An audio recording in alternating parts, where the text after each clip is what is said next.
Would you be brave enough to ban your children from using their mobile phones? That is the drastic action taken by the head teacher of a school in Oxfordshire who claims he has totally changed pupils' behaviour by completely banning mobiles.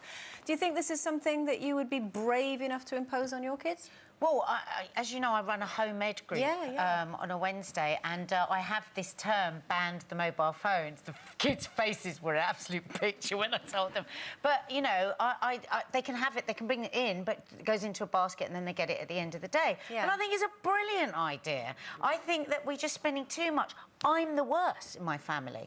But I've actually already started since New Year with the kids. There are certain hours we can have the phones, certain we're not allowed to have the phones at the table for dinner. We're not. If we're watching a film, nobody has any phones. It's killing me. And we're trying to do more. And how are the kids reacting?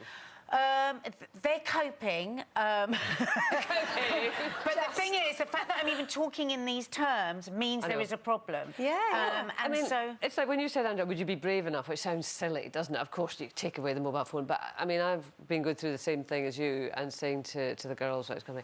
And their reaction is terrifying. Yeah. Because it's as if you are taking something away from an addict. I mean, they go off the scale. Yeah. And obviously, all the time you'll be saying to the kids, right, you're not going to do this, you're not going to do that, and they go, ooh, and they walk away. But when you say you're going to take away your mobile phone, they go off the scale, which really makes me think, gosh, this is a problem. It is. And I know we're going to, I think, talk next week in more detail about it, but I am going to set you guys a challenge for this weekend. And now you're all going to look at me like I'm your mum. Right. You're all going to look like moody teenagers.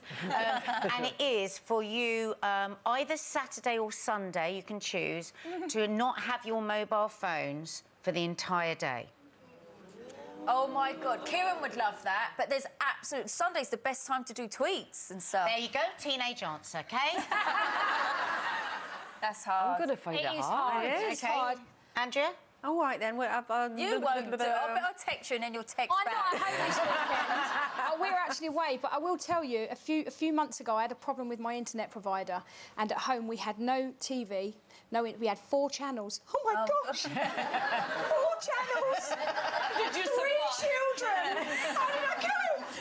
So basically, we was at home, and I said to the kids, we're not having it done for 3 weeks. Yeah. So in that 3 weeks, I kid you not, my kids had a newfound appreciation for everything, because they now know. I mean, when you look at back in the day when we didn't have all of that, none of us did, and then all of a sudden, I think we're in an age now where, you know, internet is internet, and kids have to live with internet. But there is a block-off point, and for my children, that 3 weeks.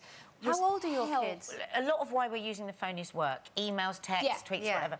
But I fear that our teenagers are searching for something that's going to make them feel good. And that's the difference. They're scanning through Instagram all the time. And they're forming relationships with this phone. Nobody's awkward with anybody anymore. If there's an awkward moment, we pick up our phone and we fill that awkward moment with that. So the challenge is set, girls. So not even standing waiting for a coffee in a queue, no, you instantly get your phone to talk out. to someone. And are you going to do it, Nadia? Because I'm not officially on the panel, do I have to do this as well? If you thought that got heated, wait until you watch these and click here to subscribe. You may as well. It's totally free.